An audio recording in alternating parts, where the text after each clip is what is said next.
and his father shot his mother right in front of him and shot himself. And then he laid in that crib screaming and crying for days till finally someone from the smell came in. And he hasn't spoken since. We worked with him. And that year we had a program, and I had about 1,200 children to get on stage in about 3 minutes. It's an enormous space, and we gridded the floor, and it'd come running like trains coming into a station through different tracks. And at a certain time, Idelson School comes running in, jumps, runs along the red line, runs to this square, and starts to dance until. And Idelson School comes, and they get in the wrong spot.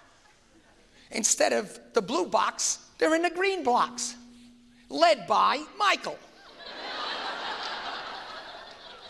And I'm sitting, and I jump to my feet, and I run half a block down, and I go up to him and I say, "You're in the wrong box, Idelson. Move to your left, move to your left, move to your left."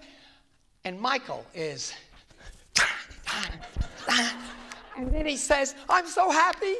Oh, thank you, I'm so happy." I stopped everything. I didn't say move to the box.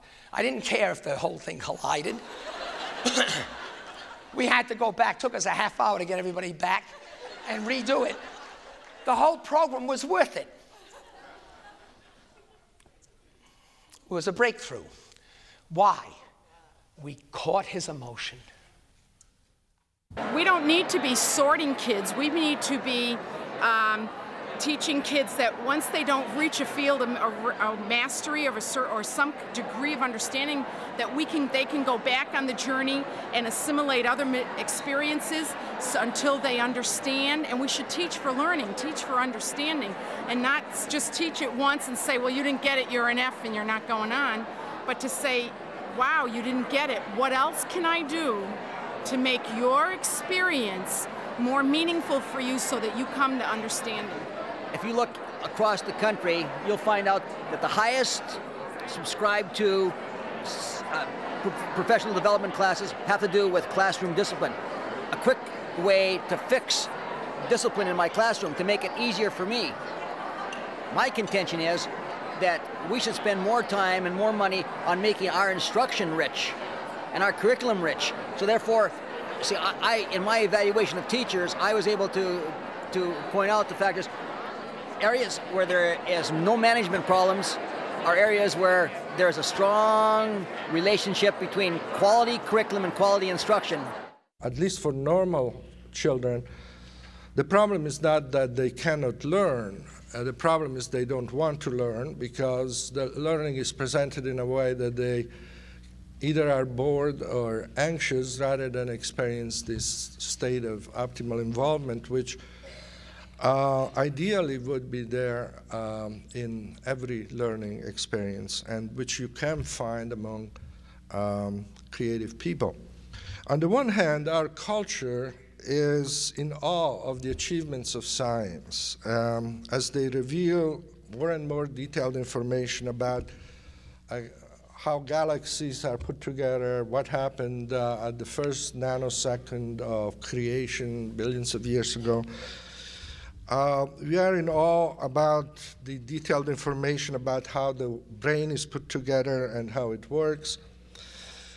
And yet, on the other hand, an increasingly large number of people in our culture are spending their time and money trying to find spiritual solace in ancient and seemingly discredited beliefs based on astrology, reincarnation.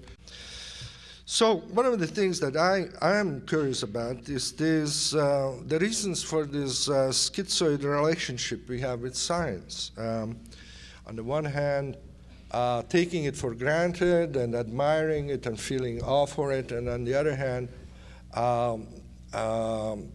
often in our everyday life, giving precedence to forms of approaching reality which are in many ways opposite to what science would endorse or accept.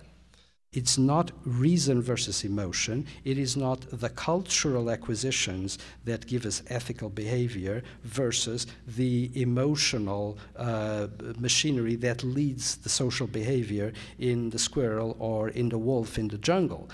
The fact is that these two things are constantly interwoven, because at any given time we are making, whether we want it or not, we are having reactions of an emotional type to the facts that are being presented to us. So when you look at an object, you may think that you're looking at it very objectively, but at any given time in your life, and quite variedly according to your development over the years, you're going to react to that object in an emotional way. We can begin to see the broad outlines of at least how an emotional reaction is triggered. We aren't anywhere near the point of being able to understand where feelings come from, or how we, once we're in an emotional state, how we actually decide what to do and make a plan and carry it out. These are much more complex things than I think we understand at this point. So I'm going to keep it very simple. But I think that, you know, we have to move beyond our narrow conceptions of topics like fear, emotion, thought, reason, all of these things. We need to put it into a broader perspective and understand how the mind works, how emotions and thoughts and all of these things come together, how ourselves are coming out of the brain. At this point, we have brain theories of specific processes, but we have no theory of the self, and I think that's where the future needs to move. Thank you very much. Understanding neurobiology and understanding how human brains are put together and operate is something that may be helpful in order to get a better view of the mind and a better view of behavior. But let's not kid ourselves that we're going to solve problems alone from the point of view of neurobiology. I think that we, as I pointed out, over and above a lot of the things that are neatly packaged by evolution in one's brain, you have a whole edifice of culture, and the only solution to these problems from the point of view of understanding them and eventually giving them some satisfaction is to bring together sciences that are both the sciences of biology, the traditional sciences of the mind, and the social sciences. Thank you very much. And just what I heard here today about the integrated brain, you know, as a teacher, I've known this all. As a practitioner, I've experienced this in classroom, but now I have like the backup singers, the researchers. Now they're backing me up because I'm the one in the front lines trying to implement this and translate it in the classroom. They're the backup boys, and they're the ones who are giving me, for example, multiple intelligences, that IQ is not fixed, that I can change IQ. Before, when I used to say that, I was just talking through my hat. Now I have Howard Gardner's research to back me up. So, to end everything at this point, when you teach, invent ways to capture the emotions of the children. Make games of them. Play, engaging emotion are the best ways of learning. Thank you.